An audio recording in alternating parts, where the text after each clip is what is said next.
Hello नमस्कार, मी सुजाता मगरे स्वागत करते तुमचं माझ्या यूट्यूबच्या एका नवीन ब्लॉगमध्ये। थोडंसं विचित्र दिसते पण खरं सांगू काय, हे विचित्र नाही, उलट जास्त टेस्टी आहे। हे आहे सुरण नावाचं कंदमूळ। आता बरेच जण याला ओळखत असतील, पण जे ओळखत नसतील त्यांनी व्हिडिओ मात्र शेवटपर्यंत नक्की बघा, कारण याची एक भन्नाट रेसिपी मी तुमच्यासोबत शेअर करणार आहे।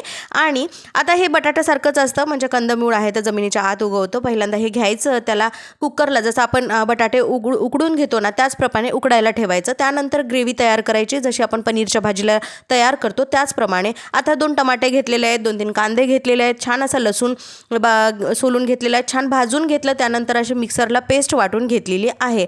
आता हे तोपर्यंत आपलं उकडलेलं आहे। उकडल्याच्या नंतर त्याची साल जी असते ते बटाट्याप्रमाणेच अगदी काढून घ्यायची। आणि बरेच जण याला करायला घाबरतात, खायला पण घाबरतात, पण असं काही न घाबरण्यासारखं यात काहीही नाही। पहिल्यांदा मलाही असं वाटायचं, पण मी मामाच्या मुलीच्या इथं गेले होते तेव्हा तिने सगळी डिटेल रेसिपी मला सांगितली आणि त्यानंतर आता मी पण घाबरले नाही। त्यानंतर बटाटेसारखे त्याचे काप करून घ्यायचे। त्यावेळी ते खूप मऊ होते, पण त्यानंतर असं फ्राय केल्याच्या नंतर मात्र ते असं कडक बनते, ॲज लाईक अ पनीर। ठीक आहे, मग ते नंतर असं चांगलं फ्राय करून घ्यायचं, थोडं पेशन्सनं, म्हणजे मंद आचेवर फ्राय करून घ्यायचं। तशी इन डिटेल रेसिपी मी माझ्या चॅनलवरती लॉंग व्हिडिओवरती अपलोड केलेली आहे, तुम्ही नक्की जाऊन तिथे बघू शकता।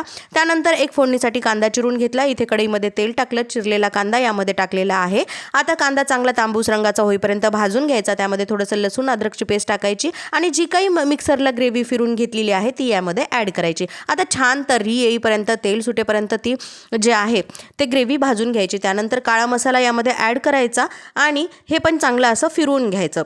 आता यामध्ये एक सिक्रेट मसाला आहे आणि तो सिक्रेट मसाला जर तुमच्याजवळ नसेल तर तुम्ही लिंबू वापरू शकता, नाही तर चिंचेचा जो कोळ असते तो वापरू शकता। पण इथे आमच्याजवळ होता सिक्रेट मसाला, म्हणजेच आमचूर पावडर 1 चमचा यामध्ये ॲड करायची आहे। आंबटपणा भाजीला गरजेचा आहे, त्यामुळे लिंबू नाही तर चिंचेचा कोळ नाही तर आमचूर पावडर जे आहे ते 1 चमचा टाकायला अजिबात विसरू नका, कारण त्याशिवाय भाजी कंप्लीट होणार नाही। मिक्सरच्या भांड्यामध्ये जो काही मसाला होता त्यामध्ये पाणी ॲड केलेलं आहे आणि ते जे पाणी आहे ते फिरून यामध्ये टाकलेलं आहे। त्यानंतर जे काही आपण फ्राय केलेले सुरणचे काप आहेत ते पण यामध्ये ॲड करायचे। आता तुम्हाला जर वाटत असेल टिफिनसाठी न्यायची असेल किंवा असंही खायची असेल सुकी भाजी, तर तुम्ही तशी खाऊ शकता, पण इथे आम्हाला रस्सा भाजी बनवायची होती त्यामुळे आम्ही पाणी टाकलेलं आहे। आता तुम्ही रस्सा भाजी पण ही भाकरीसोबत खाऊ शकता, चपातीसोबत खाऊ शकता आणि भातासोबत पण खाऊ शकता। आम्हाला रेसिपी ना म्हणजे रस्सा पाहिजे होता त्यामुळे आम्ही रस्सा भाजी बनवली। तुम्ही सुकी भाजी बनवून टिफिनसाठी नेऊ शकता।